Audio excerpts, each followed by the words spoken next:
चाहिए, बैठने का, सुनने का, तभी आप एक अपनी पहचान बनाते हैं। इसमें बीच में कुछ कुर्सियां खाली हैं, लेकिन कुछ हमारे साथी इधर उधर घूम रहे हैं। उनसे हाथ जोड़कर आग्रह करेंगे कि चेयर खाली नहीं रहना चाहिए, क्योंकि उपाध्याय वंशज का एक महाबैठक है। इसमें आप लोग अगर कुर्सियां खाली छोड़ेंगे तो एक संदेश जाएगा कि शायद उपाध्याय वंशज अपनी कुर्सियां नहीं भर पाया। इसको पहले आप लोग भरने का काम करेंगे, जो हमारे साथी इधर उधर बिखरे हुए हैं। और एक जोरदार नारा जयकारा उपाध्याय परिवार के लिए, उपाध्याय वंशज के लिए आप लोग लगाएंगे मेरे साथ। उपाध्याय वंशज जिंदाबाद, जिंदाबाद जिंदाबाद, उपाध्याय वंशज जिंदाबाद, जिंदाबाद जिंदाबाद, उपाध्याय वंशज जिंदाबाद, जिंदाबाद जिंदाबाद। साथियों, पहले तो मैं उनको धन्यवाद देना चाहूंगा कि जो बच्चे हमारे नवयुवक हैं, उन्होंने मोबाइल में, व्हाट्सएप पे एक उपाध्याय परिवार का ग्रुप बनाया। मैं उनको हृदय से आभार और धन्यवाद देना चाहूंगा। ऐसे नवयुवकों को उसमें 5 या 6 ग्रुप बनाया है इन्होंने, और विशेष रूप से पंडित अंकित उपाध्याय को मैं हृदय से आभार और धन्यवाद देना चाहूंगा कि उपाध्याय परिवार में अगर दिनेश उपाध्याय को कोई उपाध्याय परिवार में जोड़ा है तो अंकित उपाध्याय जी हैं। उनको हृदय से आभार और मैं धन्यवाद देना चाहता हूँ। ऐसे ही तमाम उपाध्याय लोगों को आज जोड़कर इन बच्चों ने एक महान काम किया है, एक महान काम किया है। उनके लिए मेरे पास कोई शब्द नहीं है। इनकी हम निंदा नहीं कर सकते। त्रुटियां हो सकती हैं, गलतियां हो सकती हैं। जो काम करेगा, ध्यान रखिएगा, जो काम करेगा गलतियां उसी से होंगी। जो कुछ नहीं करेगा यारों, उससे क्या गलतियां होंगी। जो हाथ पे हाथ रख के बैठा है उससे क्या गलतियां होंगी। कुछ भी गलती नहीं होगी, जीरो। तो गलतियां कुछ नहीं है बच्चों। आप लोगों ने बहुत अच्छा काम किया है। शायद उसी की देन है कि आज उपाध्याय परिवार इतनी बड़ी संख्या में यहाँ पर उपस्थित। आगे बहुत भाषण देने का ये मंच नहीं है।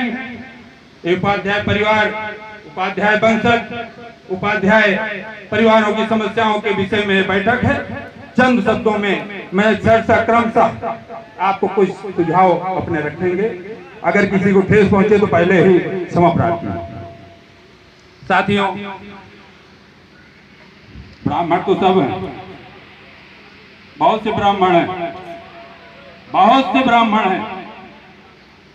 आप कहीं अपनी लड़की, अपनी बहन की शादी करते हैं, अक्सर हम लोगों ने सुना है, क्या कहते हैं, और ब्राह्मण उपाध्याय की बिटिया, उपाध्याय की बिटिया। मैंने अपने कानों से सुना है। आप लोगों ने सुना? कितने लोगों ने सुना? जरा हाथ उठा दीजिए। देखिए, सबकी पीड़ा है ना, ये सुना जाता है, ये सुना जाता है कि नहीं? क्यों ये लोग कहते हैं, ऐसा क्यों बोलते हैं? हम लोग तो नहीं बोलते। हमारे भी घर में, हमारे भी परिवार में, उपाध्याय परिवार में इनके घर की लड़कियां आती। हमने तो कभी नहीं बोला शुक्ल की लड़की, तिवारी की लड़की, पांडे की लड़की, कभी नहीं बोला हम लोगों ने, क्योंकि हम लोग नारी की जो है पूजा करते हैं, नारी शक्ति जिंदाबाद करते हैं। इनकी सोच खराब है, इनके संस्कार खराब हैं। पहली चीज तो हम कहना चाहेंगे, जितने हमारे परिवार के लोग यहाँ बैठे हुए हैं, अपने संस्कार मत बिगड़ने देना, अपने परिवार के संस्कार मत बिगड़ने देना। हमारा आपका सबसे बड़ा कर्तव्य है कि अपनी पूंजी को बचाए रखना, अपनी पूंजी को बचाए रखना। संस्कार को मत बिगड़ने देना, बच्चों को मत बिगड़ने देना। यही हमारी आपकी सबसे बड़ी पूंजी है और सबसे बड़ी उपलब्धि है।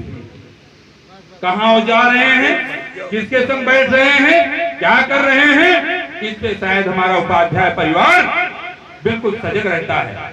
इसीलिए आज ये हमारा उपाध्याय परिवार, एक भी उपाध्याय जहां रहता है वो अपनी छवि बनाने में कामयाब है कि नहीं है। ये हम लोगों ने सजोया है, ये हम लोगों ने पिरोया है, हम लोगों ने उस पर वाच किया है, हम लोगों ने उस पर काम किया। उसी का परिणाम है कि औरों की अपेक्षा हमारे बच्चे संस्कारिक हैं। आप घर पे जाते हैं, कोई आगंतुक आता है, वो जो संस्कार है हमारा, उनके आवाभगत से, उनके पैर छूने की क्रिया से ये स्पष्ट होता है कि उपाध्याय जी ने अपने बच्चों को अच्छा संस्कार दिया हुआ है। और परिवारों में नहीं दिखता वैसा, और परिवारों में लुप्त होता जा रहा है, और ब्राह्मणों में लुप्त होता जा रहा है। दूसरी चीज, हम लोग शादी विवाह के लिए इनके घरों में जाते हैं, जो सबसे बड़ी समस्या उपाध्याय परिवारों के लिए है। हम लोग शादी करने जाते हैं, शादी करने वाला लड़की के घर वाला तो एग्री हो जाता है, तैयार हो जाता है, लेकिन कुछ चंद रिश्तेदार जो 100 साल पीछे सोचते हैं, वो कहते हैं भैया पांव कैसे पूजब हो, पांव कैसे पूजब हो। अरे भैया पांव में क्या लगा हुआ है उपाध्याय के, क्या लगा हुआ है, पूजने में आपको क्या दिक्कत होगा। ये बातें आती है निकल कर कि नहीं आती है, ये बातें निकल कर आती है कि नहीं आती है। ये बहुत बड़ी पीड़ा है हमारे आपके बीच की। वहां हमको आपको अपमानित होकर लौटना पड़ता है, अपमानित होकर लौटना पड़ता है। और एक कहावत भैया इनके यहाँ है, ऊंट पदिया ऊसर इनका दयो दूसर। ये जब 5 जने इकट्ठा हो जाते हैं भैया रे, जब 5 जने इकट्ठा हो जाते हैं, आप अकेले रहते हैं तो वहां क्या बोलते हैं, यही जो हमने अभी कहा, इसको बोलते हैं। ये इनके बनाए हुए चुटकुल्ले हैं, मजा लेने के लिए, उपहास करने के लिए इनके चुटकुल्ले हैं।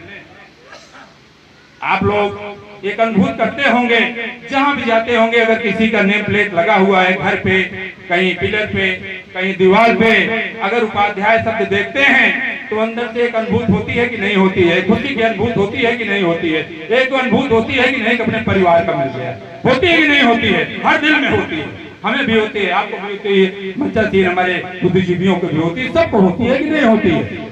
अरे यारों, जब इतनी अनुभूति होती है, वो आत्मा से होती है, दिल से होती है कि हमारे उपाध्याय जी मिले नहीं, केवल नाम देखने से, उपाध्याय शब्द देखने से ये अनुभूत होती है। तो ऐसे हीरों को, ऐसे अपनों को हम क्यों छोड़कर बैठे हुए हैं, क्यों नादानी कर रहे हैं, ऐसे लोगों को क्यों छोड़े। ऐसे लोगों को बिल्कुल सजो के रखिए, बांध के रखिए, पकड़ के रखिए, रिश्तेदारी के रूप में रखिए, मित्र के रूप में रखिए, छोड़िए नहीं, छोड़िए नहीं, बिखरिए नहीं। उसी कड़ी में एक कदम है, इस पवित्र धरती पर हमारे जो आयोजक जी हैं, पंडित रामकल्लभ उपाध्याय जी, और हमारे संरक्षक, और हमारे बीच हमारे कदकाठी के और पत्रकार भी हैं, बहुत ही जुझारू पत्रकार भी हैं, और इनका जो है कदकाठी भगवान ने वैसे बनाया है, और यहाँ संरक्षक के रूप में भी हैं, जैसे यथा नामा तथा गुरा, सूबेदार जी इनका नाम भी है और इनका काम भी सूबेदार जैसे है। जोरदार तालियां के लिए। साथियों, हम लोग तो दिन भर बोलते रहते हैं, चलता रहता है, लेकिन बहुत से वक्ता भी हैं, बातें और होती रहेंगी। हम अपना परिचय बताना भूल गए, परिचय जान लीजिए। मैं दिनेश उपाध्याय, जिला अध्यक्ष भी हूँ आम आदमी पार्टी का, और शहर में भी हमारा मकान बेल्हा देवी नदी के पास, सही नदी पुल के पास, ये जहाँ जिला कार्यालय है वही अपना शहर का घर है, और मूल निवासी बेलकरनाथ के पास नजियापुर ग्राम सभा है, राजस्व ग्रामपुर का तालुकदारी है, वहाँ के हम मूल निवासी हैं, पैतृक गाँव हमारा गोरखा तालुकदारी है। तो साथियों, बहुत लंबा भाषण न देते हुए एक बार, अरे एक रुके रहिए जी सर।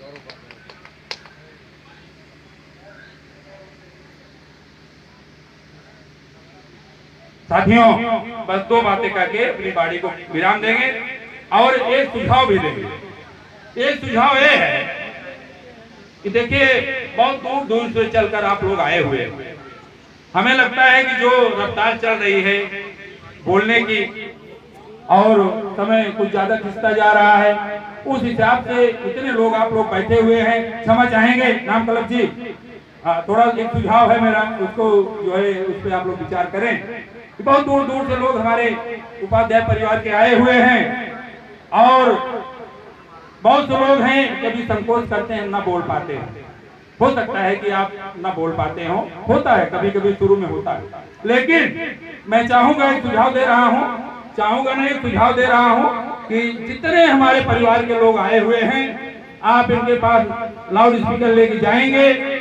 और संचालक महोदय जी, आपको एक सुझाव दे रहा हूं, कोई ऑर्डर नहीं दे रहा हूं, आप इनके पास जाएंगे और आप अपनी जगह पे खड़े होके अपना परिचय जरूर देके जाइएगा। इतना आपसे मैं, हाँ, इतना मैं आपसे कर रहा हूं।